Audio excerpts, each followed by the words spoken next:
In order to know what to do about homelessness in the United States, we need to know how many homeless people there are. One way to find out might be to pick a night and send out armies of people to try to count each and every homeless person. The name for this is a census, a count of every person or item in a group. That seems like the most thorough way to get at accurate information. But as we'll see, taking a census is not always as easy as it appears. For example, when a truck full of potatoes arrives at Frito-Lay, the company has to figure out what proportion of them are bad in order to decide whether or not to accept the shipment. They could do a census, cut up every potato to look for defects, but that would be a real headache. Instead, it's more practical to use a sample, a part chosen to represent the whole. Samples give accurate information or meaningless numbers depending on how they're chosen. In statistics, a good sample is chosen by chance. In this unit, we'll be looking at the most basic type, the simple random sample. One of the more radical ideas put forward in the U.S. Constitution is that of a nationwide census. Each citizen is counted every 10 years, and representatives to Congress are apportioned according to the population of each district. This counting is fundamental to the one-person, one-vote concept of democracy. The first census, conducted by Thomas Jefferson in 1790, counted almost 4 million people. But counting everyone proved to be an impossible undertaking, and many people were missed. The census has been taken every 10 years since then, and overall accuracy has been improving, but the process is still not perfect. Barbara Baylor is committed to making sure the census counts everyone. She is former head of statistical research at the Census Bureau and is now executive director of the American Statistical Association. The undercount problem, though, was recognized very early in the census. In fact, George Washington recognized that there was an undercount problem in the very first census. It was not ever really seen as a real difficult problem as long as it was thought that everyone was undercounted at the same rate. It was found then, when we got more sophisticated statistical techniques, that the undercount was not uniform, that it was primarily in the minority communities. The undercount in the last census ran about 6% for minorities, that is blacks, Hispanics, and Asians, and less than 1% for whites. So you can see there's a significant shift. We're talking about hundreds of thousands of people. And so it's based on that we have to truly understand that the undercount cuts in to participation in the political process of minorities, because if the count is not right and we lose them, then we're losing representation. In 1990, 249 million Americans were counted. But if everyone isn't included in this figure, then minority communities lose their fair share of the billions of dollars in federal funds granted on the basis of census data. Funds that are used for hospitals, for schools, for social services, for daycare centers, and other community infrastructures. The first step in conducting the census is mailing a questionnaire to every household in the United States. In 1990, only 3/4 of the questionnaires were returned to the Bureau within the allotted time. A census taker must visit those households that do not respond by mail. How do you do? My name's Carol Buchanan. Our records indicate that you haven't responded to the 1990. In 1990, a separate attempt was made to try to account for the homeless. We would like to take a few minutes to ask you a few questions. It'll only take a couple of minutes. Overall, 450,000 census takers were hired to follow up on those who did not fill out census forms. It's here that minorities are often missed. There are lots of reasons why it's difficult to count minorities. One is the census procedures themselves are devised by people more or less like myself, middle-class people who think about other people living in similar circumstances. It's very hard to think about the homeless and how they might be counted, and we know we don't do well with the homeless. There are people who do not want to be counted. People who are in the country illegally cannot see that even though they're promised confidentiality, that the Census Bureau won't turn around and give that information to the Immigration Service. And then the last set of reasons is just apathy. They have been promised many things by the government in the past. Some of them have not happened.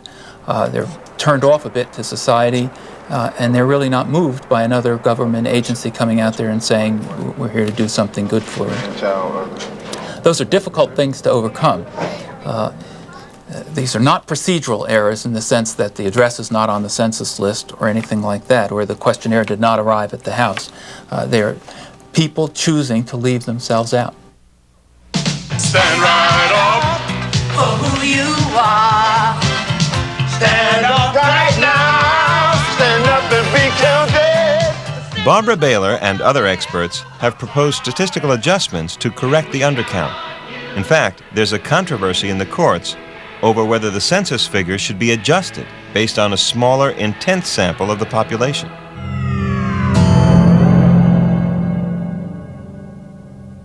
In statistics, a sample is a part we choose to represent the whole.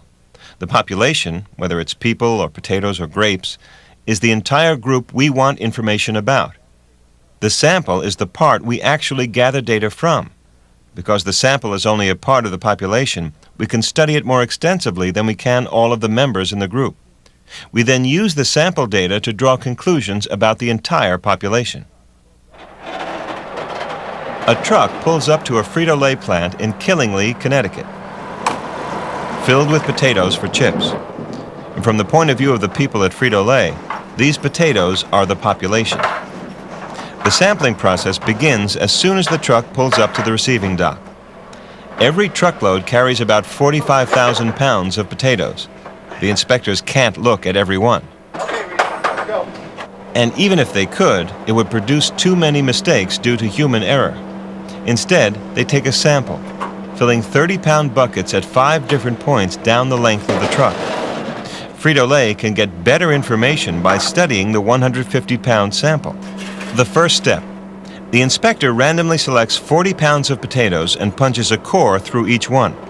The hole down the middle makes it easy to spot the samples when they undergo a cooking test. Now, 10 more pounds are set aside, leaving an even 100 pounds on the table. The inspector searches for internal defects, green edges, mechanical damage, and other flaws. Each defective potato is weighed, and if the sample percentage is too large, the whole load must be rejected. Meanwhile, Rita has peeled the cooking sample, so she can toss them directly into the slicing machine. Then she plucks out the sample chips and hands them over for testing at a mini laboratory right on the plant floor. Less than 45 minutes later, Rita will get the results from the cooking sample and the inspection data.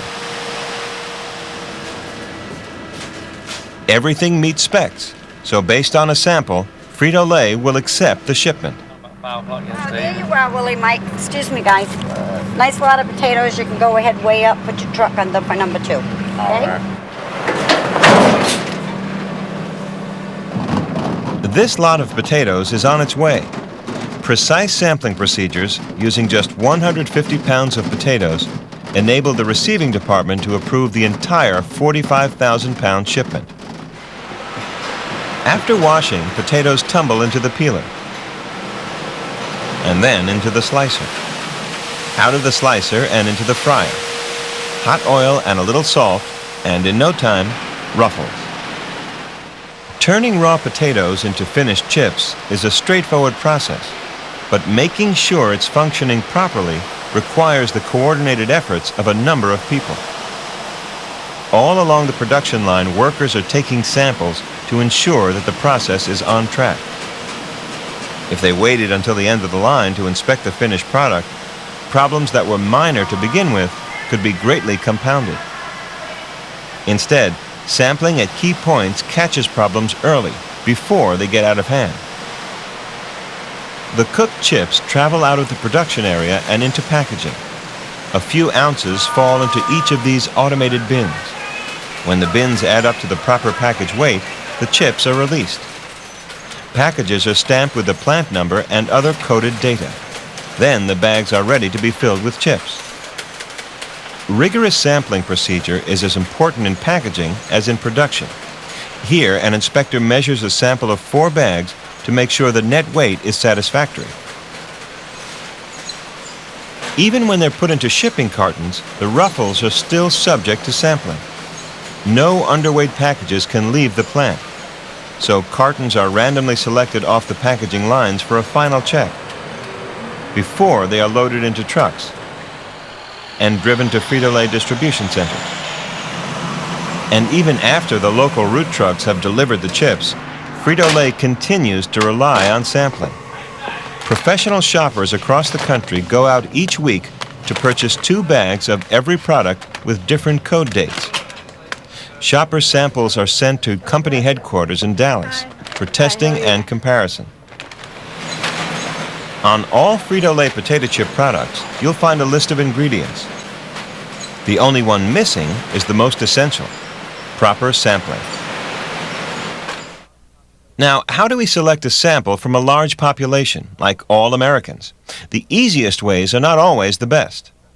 Every couple of years, Ann Landers conducts a mail-in survey on interesting topics through her syndicated column. In 1989, the response was huge: 141,210 people. 82% of these respondents said sex after marriage was less exciting than it was before. Can we take it from this that most Americans are bored with their sex lives? No. Ann Landers' sampling method is called voluntary response. These samples are usually heavily weighted with people who feel strongly about an issue, especially people with angry or negative feelings. For example, in an earlier survey about families, Ann Landers asked parents whether they'd have kids again. 70% responded no.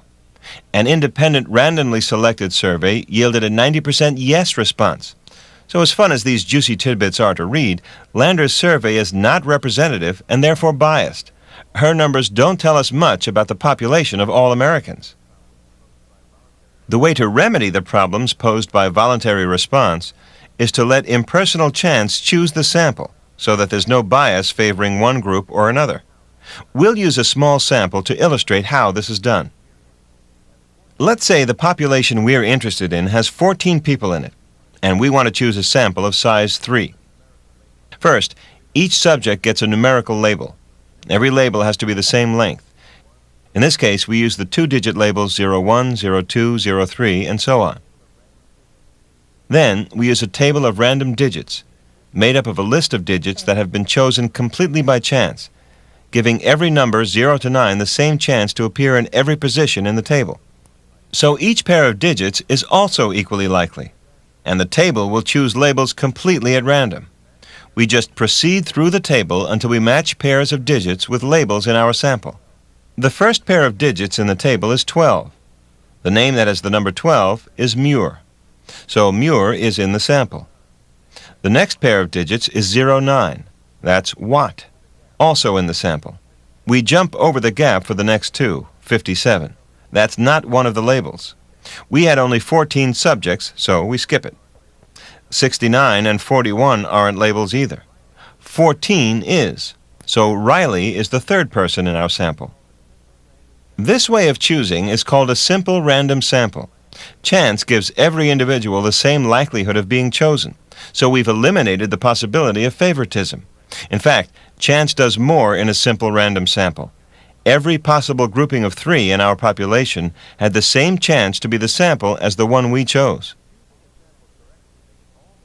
Choosing a sample correctly makes all the difference in the quality of our data and interpretations. In statistics, choosing well means letting chance do the picking.